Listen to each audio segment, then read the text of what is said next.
What's up, everyone? We're watching the Blindspot Season 2, Episode 9. We find out who the mole is, and we get to choose between Jane and Sandstorm and a fresh start. Stay tuned.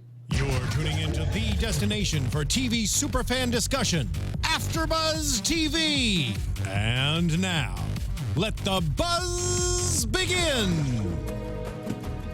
It's a good song, right? I think it's a good song for today's Born Supremacy. Once again, a good action kind of movie. We got a lot of things happening in Blindspot right now. What's up, everyone? I'm Nick Mardi, and you can find me at Nick Mardi 13 and the latest late show. You'll see me pop up in the chat. Tonight I'm all alone, I know, but we do have everyone in the chat. I really appreciate. And we have, as you can see, Well Kid in the chat, so he's still with me. I'm really happy about that. A lot happened today's episode, a lot to cover, but I'll try and make it short and sweet about the feels about it. You know, immediately the show opened up and we see Jane and Roman takes off the hood of her and we see 12 hours and it'll all be over.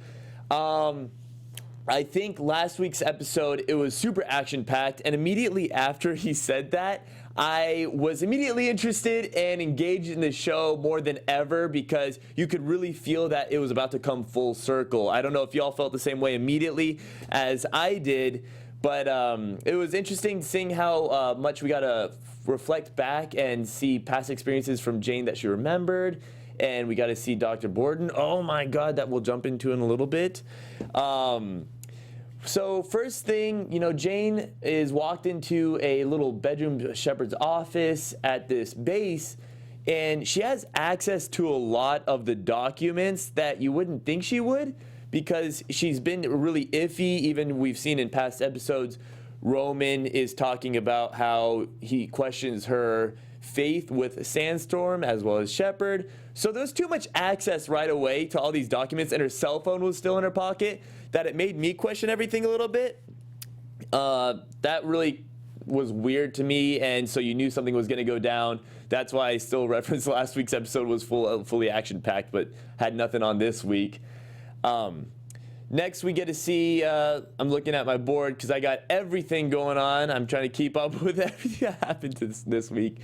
So then we jump to Weller, even after Jane sends a text, and Weller is talking right now about how he wants to shut down Sandstorm.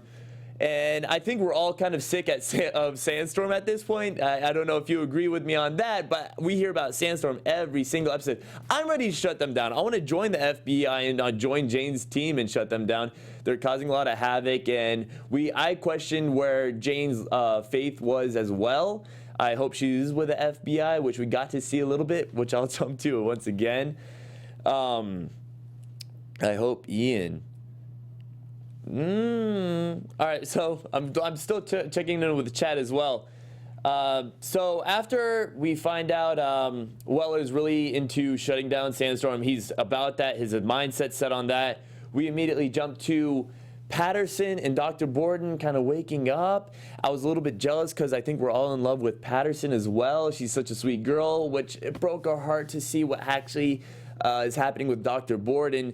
But so that's going on. She has a little bit of a love story in the beginning. It's all, I think it really meant a lot because at the end of the episode, I'll just go there, we get to see they're attacking each other. So from waking up in bed together to attacking into each other was pretty cool to see, and I hope she kicks his ass. My personal opinion, I don't think anyone else is on the other side of that.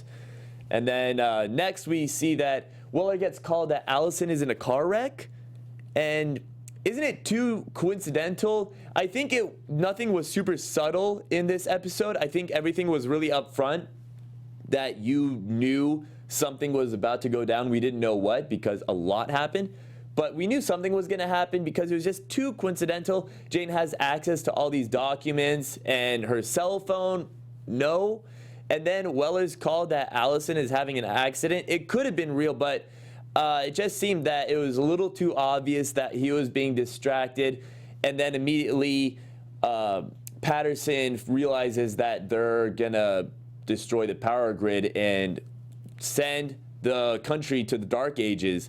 So a little too coincidental for me, and I knew it was gonna happen, but I didn't realize that Shepherd was gonna blow up the building in front of everyone, in front of Jane, to watch everyone die on her team. That was a little extreme. I didn't know why we jumped there so quick. Yeah, sadly, Patterson can't even find love. I appreciate that insight because it's true. I feel the same way about my life. I can't even find love. So Patterson and I, maybe we got to meet in person because Dr. Borden was not right for you. And I hope you kick his ass because he doesn't obviously deserve you. That guy is married. Why did he even walk in he walked in the room with a ring on and she could see the reflection of his gun. We'll just get there real quick because his wife passed because of Jane. We saw the flashback because they took in Jane. They didn't know what was going on with her. They're kind of scared of what her deal is because she obviously had the tattoos. And I just don't know why, if he's really trying to get that much information out of Patterson, why he still had on the ring. It seems like he was playing a pivotal role for Sandstorm and almost like James Bond. And I don't think James Bond would slip up that easily. I mean, I went with James Bond. That's just my idea about that. Little too cheesy because I don't think he should have had on the ring. Next, we're gonna go to Shepard, and she's tied Jane up in the room, and she has a screen that we don't see exactly yet. And she's immediately, I keep saying immediately, but everything really did happen immediately in this episode. She starts questioning Jane's faith to Sandstorm, and Roman's kind of not giving in a little bit of sympathy to Jane. You can tell he's really encapsulated with Sandstorm and all their ideas and what they're moving toward. And even when you see Roman go behind Jane, you think there's going to be a moment of, you're my sister, I love you, I'm with you, let's get out of this together. He's like, okay, good luck, we got to figure out where you stand. And then that's when Shepard hands him the gun, which I got really excited because we all knew it was going to come. Points it at Jane, and Shepard's like, let's see where you stand. And he turns around immediately and shoots Shepard. Well, tried because it was blank. And then all of a sudden we break out into a huge fight scene. I think this is one of the best fight scenes of the season. Last episode there was great fight scenes, but I think they executed this excellent. Except they let us on a little cliffhanger because Shepard didn't die.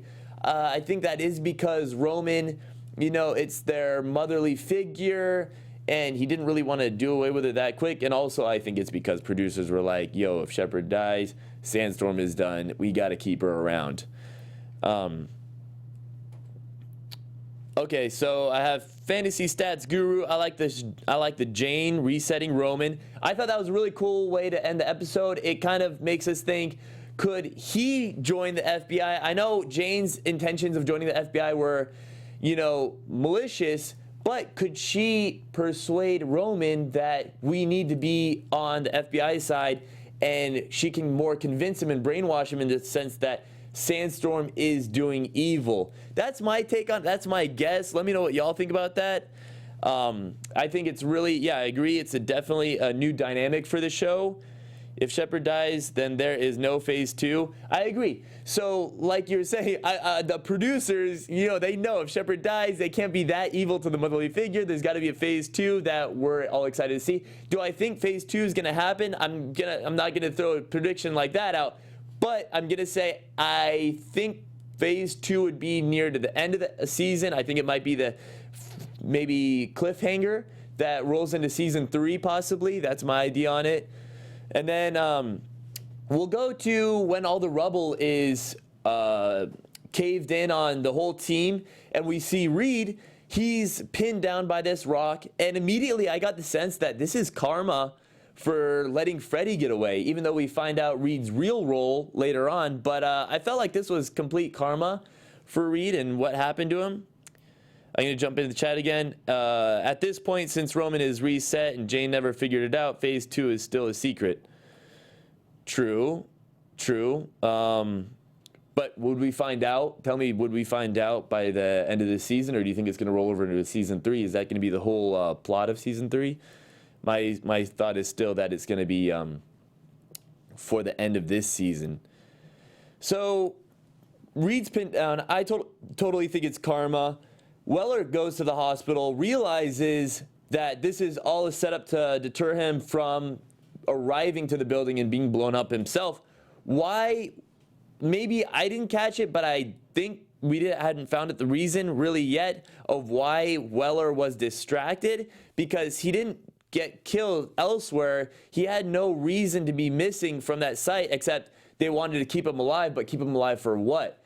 Because he still showed up. He could have died in that cave-in. So what's Weller's reasoning? Just because they still think that Jane can get close to him? Is that why? Because apparently Jane was gonna die.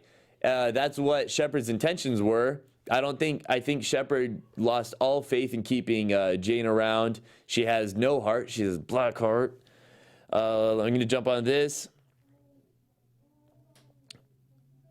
Oh, we're just saying hi to each other. Okay, all right.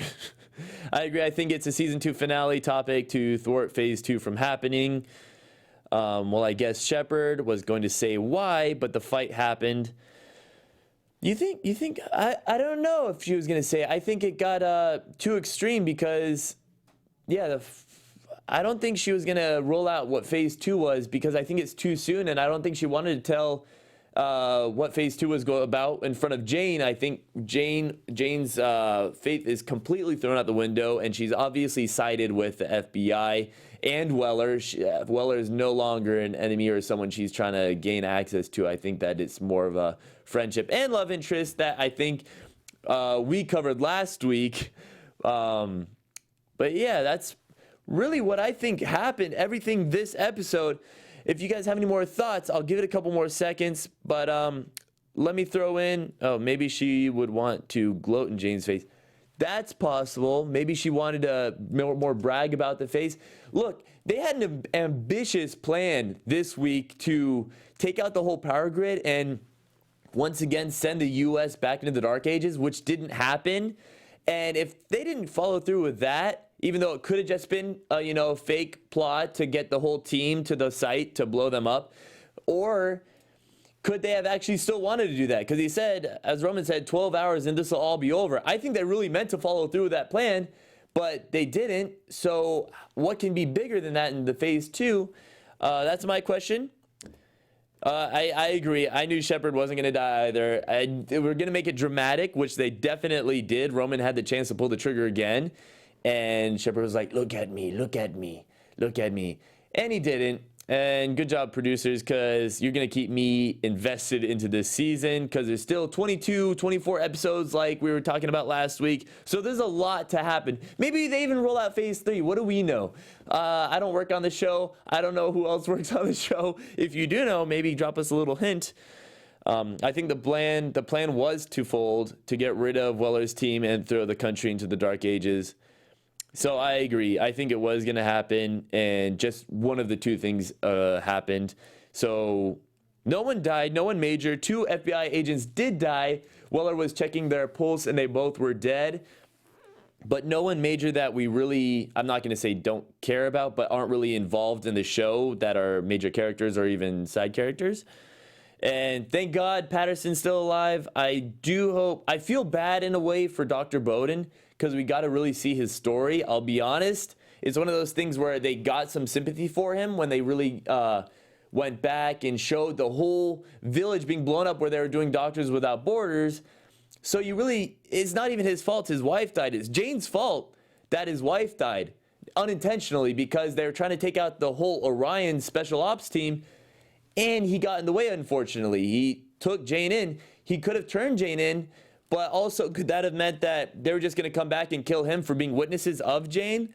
So he gets a couple sympathy points, but overall, I hope Patterson kicks his ass, like I was saying, arrests him.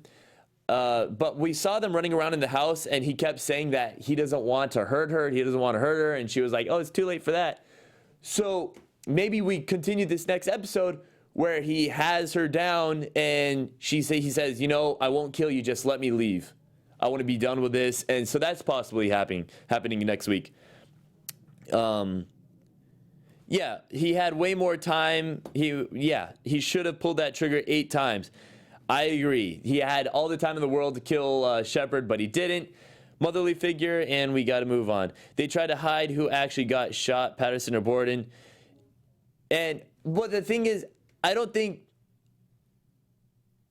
know who gets shot, but I don't think anyone dies. I think it's still going to roll over into a situation where one of them has force on the other, and somehow Dr. Borden's going to get away. And I think he's going to partner back up with Shepard. Am I being very ambitious? Possibly. But those are my thoughts on this episode. I think it was great. We're going to go last thought. Who do I think was shot? We have a guess of Borden got shot. You know, I don't think Patterson would die, but it very well could be Patterson who gets shot, just to keep throwing this episode into more action and drama. Because since the beginning, I think we've really come a long way into more action, better fight scenes, more twists. And if we just found out who the mole is, why not have this girl who's up on this pedestal of just being the genius, maybe getting a little wounded, that she's a little more vulnerable than we thought she would be, just for being this sweet girl. It's possible. I love her. I don't want it to happen. I'm just saying anything is possible this season because everything is happening. I hope not, Patterson. I really hope not. But that's all I got for this episode. This was Season 2, Episode 9. I'm Nick Mardi. Thank you so much for watching. I appreciate y'all tuning in, and definitely let me know about your thoughts. I love doing this alone. We will be back on the both of us next episode. So we got Lil Kid in the chat still. We'll have ourselves in the comment. Season 2, Episode 9. I'm Nick Mardi. You can find me at NickMardi13 on Twitter, on Instagram, and on YouTube. You can catch me at The Latest Late Show with Nick Mardi, a really goofy late night show. I'll catch y'all later. From executive producers Maria Menounos, Kevin Undergaro, Phil Svitek, and the entire AfterBuzz TV staff, we would like to thank you for listening to the AfterBuzz TV network. To watch or listen to other after shows and post comments or questions, be sure to visit AfterBuzzTV.com. I'm Sir Richard Wentworth, and this has been a presentation of AfterBuzz TV. Buzz you later. The views expressed herein are those of the hosts only and do not necessarily reflect the views of AfterBuzz TV or its owners or principals.